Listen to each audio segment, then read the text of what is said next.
West London meets North London. Two sides who certainly know their history. Stay tuned and we'll bring you all the action live from Stamford Bridge as Chelsea face Spurs.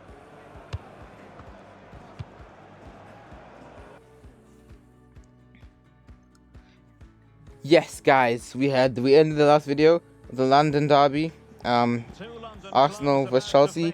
Now we've got the Battle of the Bridge, Chelsea vs Spurs at Stamford Bridge. They've got an actually cool tifo, and the Chelsea players are ready for this, and I'm sure the Spurs players are as well.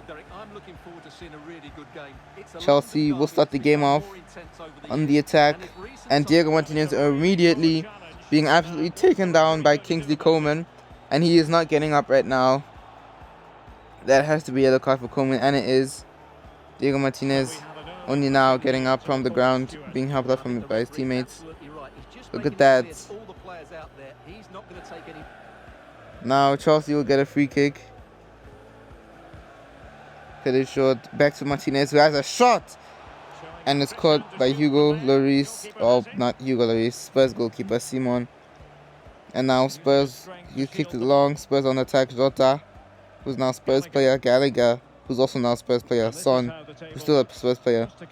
Jota to Spence, who's back at Spurs. And he's kept it, and he's crossed it. And it's a good save by Mendy, but it's gone in. Off the rebound. Is it offside? No, it's not. And the man who fouled Diego Martinez in the first minutes of the game, and you could debate whether that was a red. Personally, I don't think so. Has scored the opener in the Battle of the Bridge. And I know the Battle of the Bridge is specifically one game, but yeah, this is also a Battle of the Bridge, at the bridge. So, what a good goal that is.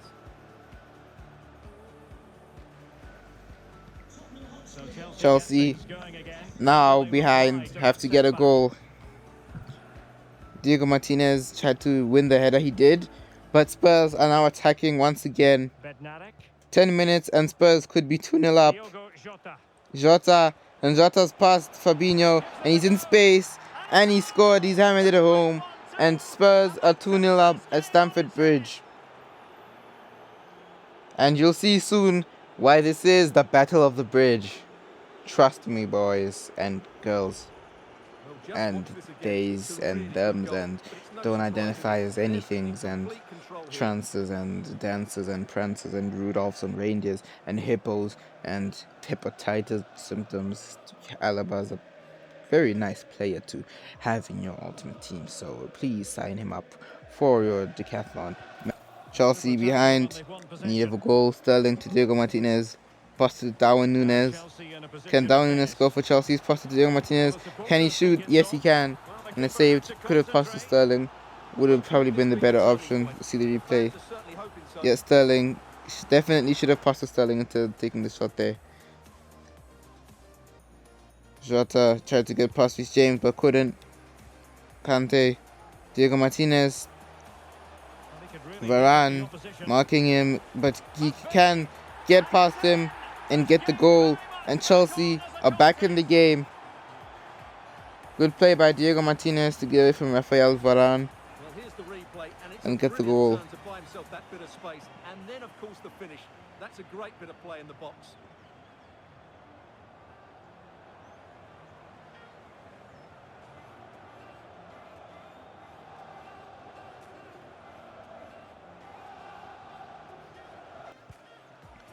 Diego Martinez with 26 goals in 21 games, which is impressive, especially for a winger. Núñez tried the silky pass, didn't go through. Coman has been dispossessed. Fabinho, and they've lost it. Gallagher, and the ref looks like he's going to call half time here, which is it's time for one more Spurs attack. And it's a good save by Edouard Mendy. Spurs could get a goal here, and they don't. Halftime whistle. Chelsea behind 2-1 in the Battle of the Bridge, Part 2.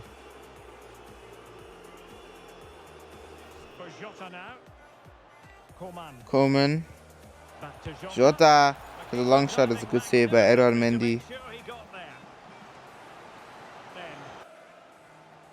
Darwin Núñez passes to Diego Martinez, who has space here. Spence will try and get the ball from him. He's gone past Spence, and he's past Bissouma, but he's fouled him. Bissouma has fouled Diego Martinez, and it looked like Diego Martinez did pick up an injury. Let's see what happened. Yeah, he fell hard. His feet were like in the ground and stuff, so that's not good. And Darwin Núñez will take the penalty. I swear Diego Martinez was there, but it's the penalty. Okay, nope, it's Diego Martinez taking it. And there we can see he is injured. I don't know why Darwin Núñez is standing there. And he has scored. Diego Martinez single-handedly carries Chelsea back into the game. And he scored the equalizer. And he does a toxic celebration to score the derby. So, yeah.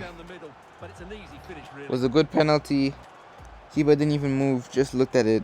He was jumping like he was confident. He was going to go to the left as well. He should have just committed it either way. He wouldn't have saved it even if he went down the left.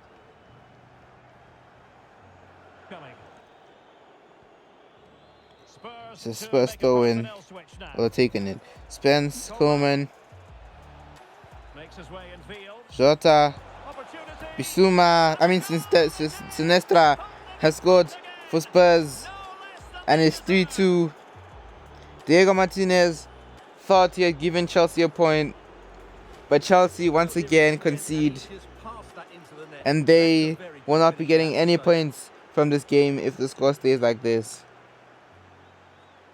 Diego Martinez injured himself in the process, and this is not a good way for him to get injured. He did all of that, got injured, just for Chelsea to be behind. But there's still one more chance for them. Diego Martinez unable to run as fast as the teammates. He is actually injured. He's literally so slow. Like, he genuinely can't run. His fitness is low. But he's staying on. Looks like the ref might call full time. Spurs on the attack. Will they score again to settle in the last minute? Reguilon. Jota. Núñez. Coleman. They've lost it. And there's the full-time whistle. Diego Martinez's efforts, all in vain, all for nothing. He's injured himself, and the World Cup is coming up. He will hope that the injury is not too bad. He did stay on the pitch, so that's a good sign. But you never know in football, especially with injuries when you keep playing with them. And here's confirmation. The injury is 3 months, which means Diego Martinez will miss the World Cup.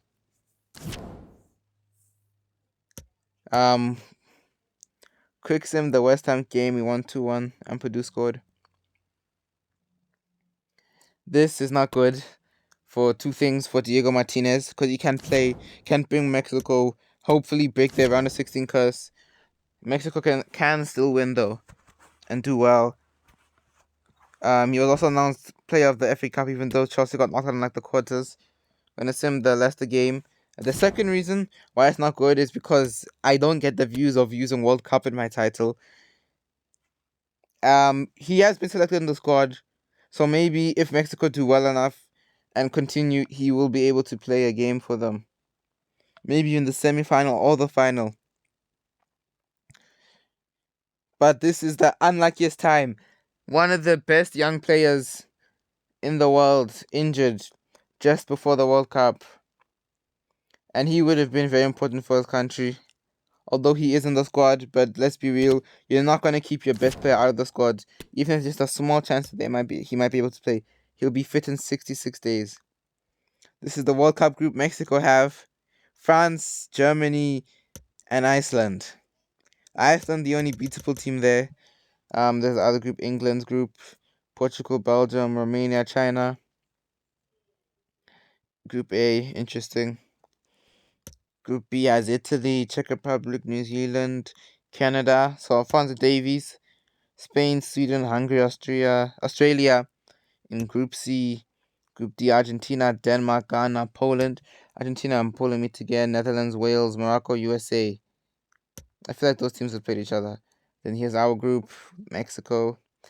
That is not good for the chance of Diego Martinez being able to actually play. There's England's group, Brazil, Croatia, Ukraine, and Scotland. So the chances are Mexico are not going to go through. But you never know. The magic of the World Cup. Mexico's first game is against France. They scored, but they lost 3-1. Daibi and Nkunku the brace. Naveda scored first. France played better, double our shots, double our chances, more than double our chances. High possession. 29 days. So if Mexico make it far, Diego Martinez can play. But the next game is against Germany, and if they lose this, they've lost 3-1 again. And now they got Iceland.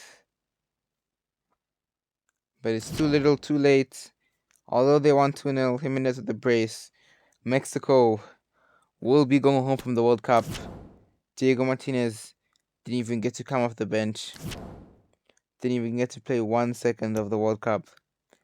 And now he's got to wait another 4 years. After all the hard work, these past 4 years, got into the Mexico squad relatively quickly. He's 94 overall. And he's going to miss the World Cup. Unlucky. Unlucky.